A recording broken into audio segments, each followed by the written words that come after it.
motivasi untuk belajar, saya katakan cuma.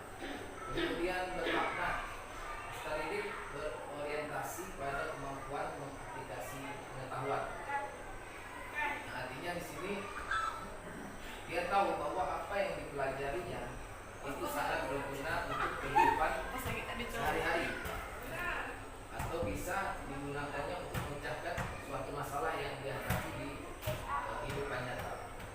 Kemudian menggembirakan, itu pembelajaran dengan suasana belajar positif, menantang, menyenangkan, dan motivasi.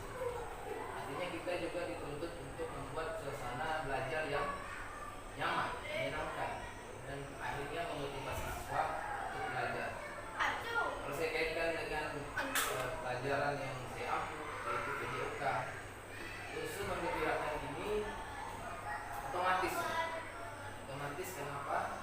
Karena pembelajaran PJOK itu bisa dibilang pelajaran terfavorit anak-anak, khususnya tingkat SD. Tanpa guru yang hebat pun, pelajaran ini biasanya sudah menjadi favorit karena menyenangkan. Cuman yang saya perhatikan kurangnya ialah kesadarannya. Kadang anak-anak bertanya, Pak, apakah kita hari ini belajar atau main? Nah, padahal ketika di lapangan itu sama juga belajar, tapi dia menganggapnya itu bukan belajar, tetapi main. Nah, mungkin itu yang bisa saya berikan nanti kepada anak, bahwa berkesadaran bahwa di lapangan itu kita belajar, tidak hanya bermain.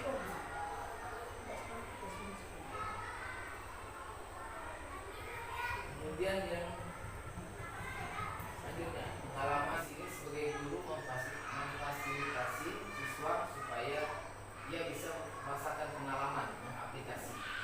Contoh kalau di IPAS itu banyak sekali materi yang bisa kita aplikasikan supaya siswa bisa merasakan tindakan nyata, seperti meneliti pertumbuhan tanaman, kemudian merasakan langsung pengalaman untuk meneliti pertumbuhan dari hari ke hari. Nah, kalau ditinggal seperti PJOK itu memang sering sekali, jadi tidak hanya teori, tapi begitu teori sudah selesai langsung ke lapangan, langsung mencoba melakukan.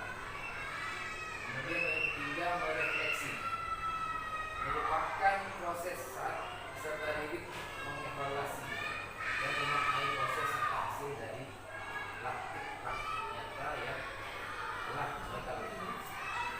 Jadi ternyata merefleksi itu bukan hanya kita sebagai guru, tetapi juga murid. Jadi murid kita ajarkan stimulasi agar dia bisa merefleksi belajarnya sendiri, sudah baik atau tidak.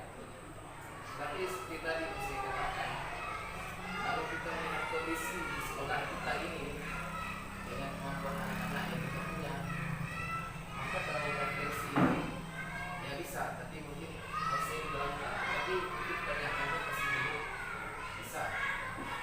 Karena untuk memahami saja kadang dia masih keteteran.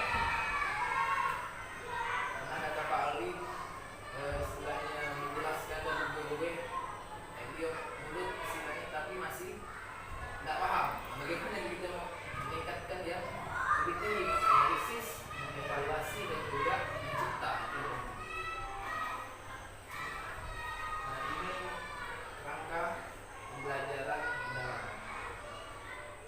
Yang pertama, praktek pedagogis, praktek yang dilakukan dengan tindakan nyata dalam ruang lingkup pendidikan. Jadi kita bisa bikin praktek itu menciptakan suasana lingkungan belajar yang menyenangkan bagi anak-anak.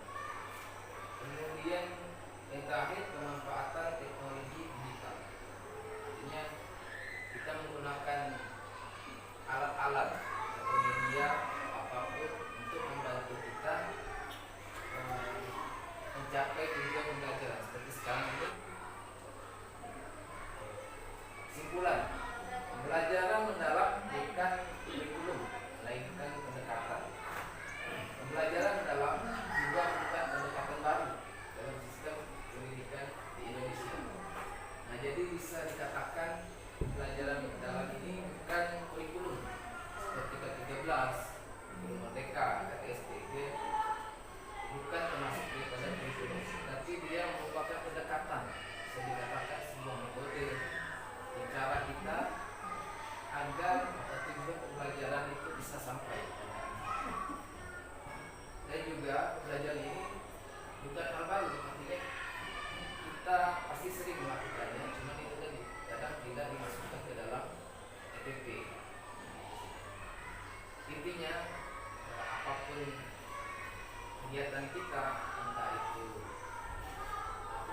pelatihan, pembahasan dan segala macamnya, itu intinya ialah satu, kita dituntut bisa membuat PPM